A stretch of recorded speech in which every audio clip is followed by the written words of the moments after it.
warahmatullahi wabarakatuh. Perkenalkan, nama saya Valinda Permata dari kelompok 6. Jadi kami akan mempresentasikan makalah yang berjudul Teori Konsumsi dan Perilaku Konsumen dalam Islam. Yang pertama, kami akan membahas tentang pengertian produksi. Produksi didefinisikan sebagai penciptaan guna dan penambahan nilai pada guna. Menurut Fraser, jika mengkonsumsi berarti mengambil guna, maka produksi berarti menaruh guna.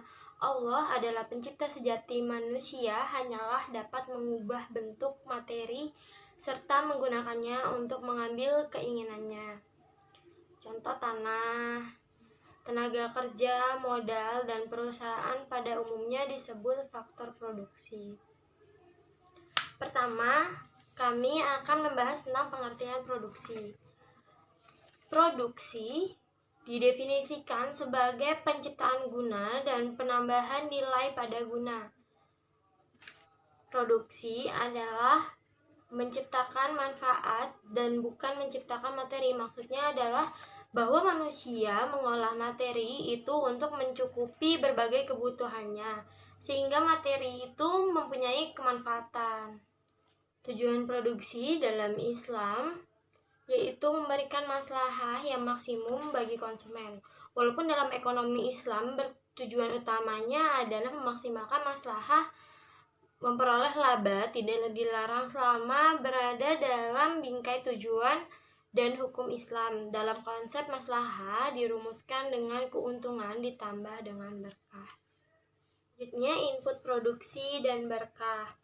Kegiatan produksi membutuhkan berbagai jenis sumber daya ekonomi yang lazim, disebut input atau faktor produksi, yaitu semua bentuk faktor yang memberikan kontribusi baik langsung maupun tidak langsung dalam sebuah proses produksi.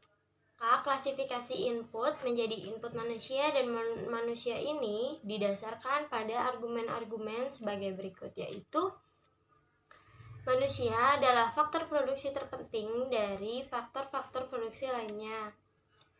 Dan manusia juga dikatakan sebagai faktor produksi utama atau main input, karena manusia adalah sebagai faktor produksi yang dapat menggerakkan semua faktor produksi lainnya, termasuk menggerakkan faktor produksi manusia lainnya untuk dapat memberdayakan semua potensi ekonomi yang dimilikinya sehingga dapat bekerja sesuai dengan kompetensinya. Yang kedua, manusia adalah makhluk hidup yang memiliki berbagai macam karakteristik yang tidak dimiliki oleh faktor-faktor produksi lainnya. Manusia adalah ciptaan Allah yang diberikan kemuliaan Allah sebagai khilafah di bumi, sehingga memiliki karakteristik yang sangat istimewa yang membedakan faktor-faktor produksi lainnya. Yang ketiga, kita akan membahas tentang kemuliaan harkat kemanusiaan sebagai karakter produksi. Tujuan produksi dalam Islam adalah untuk memberikan kemaslahatan yang optimum kepada konsumen dan manusia secara umum. Dengan kemaslahatan yang optimum ini bertujuan untuk mendapat falah sebagai tujuan akhir dari kegiatan ekonomi yang juga merupakan tujuan akhir hidup manusia. Yang hal ini telah dijelaskan secara detail pada pembahasan terdahulu, dan falah adalah bentuk keberuntungan hidup di dunia dan di akhirat yang akan memberikan kebahagiaan yang hakiki kepada manusia. Penjelasan karakter produksi yang seperti di atas akan membawa implikasi penting dalam teori produksi. Sebagai contohnya, dalam memandang kedudukan manusia, khususnya tenaga kerja atau human capital, dengan modal finansial atau financial capital. Dalam perspektif konvensional, tenaga kerja dan kapital finansial memiliki kedudukan yang setara, di mana keduanya adalah substitusi sempurna. Artinya, penggunaan tenaga kerja sama dengan harga dalam penggunaan kapital finansial yang dapat dipergunakan secara penuh berdasarkan pertimbangan efisiensi dan produktivitas.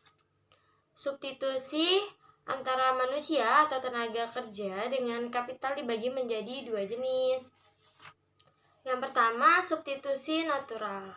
Dan yang kedua, substitusi yang dipaksakan atau forced substitution. Nama saya Dwi Rahmaulandari. Sekarang saya akan menjelaskan tentang eksplorasi dan pembentukan konsep produksi. Nilai dan prinsip pokok produksi dalam produksi adalah yang pertama itu amanah, yang kedua adalah prinsip kerja, yang ketiga adalah long life learning. Yang pertama itu adalah amanah. Amanah itu adalah salah satu nilai penting dalam Islam yang harus dijunjung tinggi.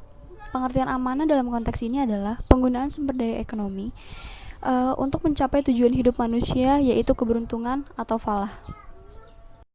Lalu yang kedua adalah profesionalisme dalam ajaran Islam. Setiap manusia dituntut untuk menjadi pelaku produksi yang profesional, yaitu memiliki profesionalitas dan kompetensi di bidangnya. Karena semua pekerjaan harus dilakukan dengan baik, maka seluruh bidang diserahkan kepada yang ahlinya. Yang ketiga adalah pembelajaran sepanjang waktu atau long life learning. Meskipun setiap tenaga kerja telah memenuhi standar minimum dalam melaksanakan produksi, namun mereka harus tetap belajar terus untuk meningkatkan kemampuannya dalam hal-hal yang terkait dengan produksi. Selanjutnya adalah produksi dengan teknologi konstan. Konsep yang menganggap bahwa teknologi produksi adalah sudah given atau konstan, dalam arti bahwa teknologi yang digunakan adalah teknologi yang memanfaatkan sumber daya manusia sedemikian rupa sehingga manusia-manusia tersebut mampu meningkatkan harkat kemanusiaannya. Lalu ada pun faktor-faktor produksi, yaitu meliputi tanah, tenaga kerja, modal, dan organisasi. Yang pertama itu tanah. Pengertian tanah itu mengandung arti yang luas, termasuk sumber semua yang kita peroleh dari udara, laut, gunung, dan sebagainya, sampai dengan keadaan geografi, angin, dan iklim yang terkandung di dalam tanah. Yang kedua adalah tenaga kerja. Tenaga kerja ini dibagi menjadi dua. Yang pertama ada tenaga kerja kasar atau buruh kasar, misalnya pekerja bangunan, pandai besi, dan sebagainya. Yang kedua, tenaga kerja terdidik. Disebutkan dalam Al-Quran ini adalah tenaga kerja ahli. Lalu selanjutnya ada modal. Modal merupakan aset yang digunakan untuk membantu distribusi aset berikutnya. Jadi, menurut Thomas, milik individu dan negara yang digunakan dalam menghasilkan aset berikutnya selain tanah adalah modal. Yang keempat adalah organisasi. Organisasi ini memerankan peran penting dan dianggap sebagai faktor produksi yang paling penting. Dalam organisasi tentu ada yang menjalankan, dan dalam bisnis yaitu seorang usahawan.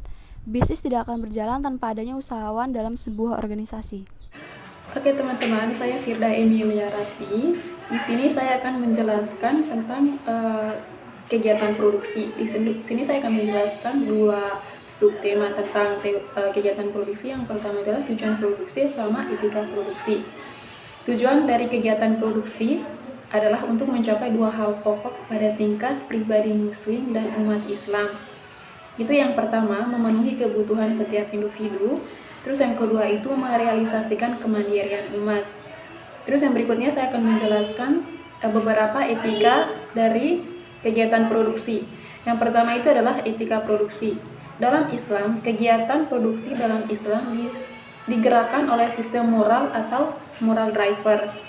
Moral menjadi acuan atau frame of reference untuk menghasilkan barang dan jasa, mengefisiensikan kinerja dan produktivitas, meningkatkan profit, serta menumbuhkan kembangnya secara luas. Terus yang kedua itu adalah prinsip-prinsip produksi. Dalam Islam, Al-Quran dan hadis memberikan arahan tentang prinsip-prinsip produksi sebagai berikut. Yang pertama itu adalah tugas manusia di muka bumi ini sebagai khalifah adalah untuk memakmurkan bumi dengan ilmu dan amalnya. Terus yang kedua itu adalah Islam mendorong kemajuan di bidang produksi melalui penelitian, terus eksperimen, dan perhitungan dalam proses pengembangan produksi. Terus yang ketiga itu adalah teknik produksi.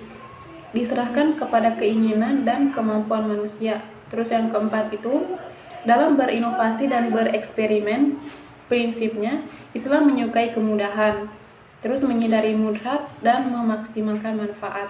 Terus yang keempat dalam berinovasi dan bereksperimen, prinsipnya Islam menyukai kemudahan, menghindari mudarat dan memaksimalkan manfaat. Terus di sini saya akan menjelaskan kesimpulan dan sarannya. Kesimpulan dari materi ini adalah produksi menurut KAF mendefinisikan kegiatan produksi dalam perspektif Islam sebagai usaha manusia untuk memperbaiki tidak hanya kondisi fisik materialnya tetapi juga moralitas sebagai saran untuk mencapai tujuan hidup sebagaimana digariskan dalam agama Islam, yaitu kebahagiaan dunia dan akhirat. Terus saran dari materi tentang ini adalah saran, semoga setelah mendengarkan penjelasan dari materi ini, pendengar mampu mengetahui teori produksi dan perilaku produsen atau konsumen dalam Islam. Sekian penjelasan dari saya, semoga teman-teman bisa memahaminya. Terima kasih. Penjelasan dari materi ini, pendengar mampu mengetahui teori produksi dan perilaku produsen atau konsumen dalam Islam. Sekian penjelasan dari saya, semoga teman-teman bisa memahaminya. Terima kasih.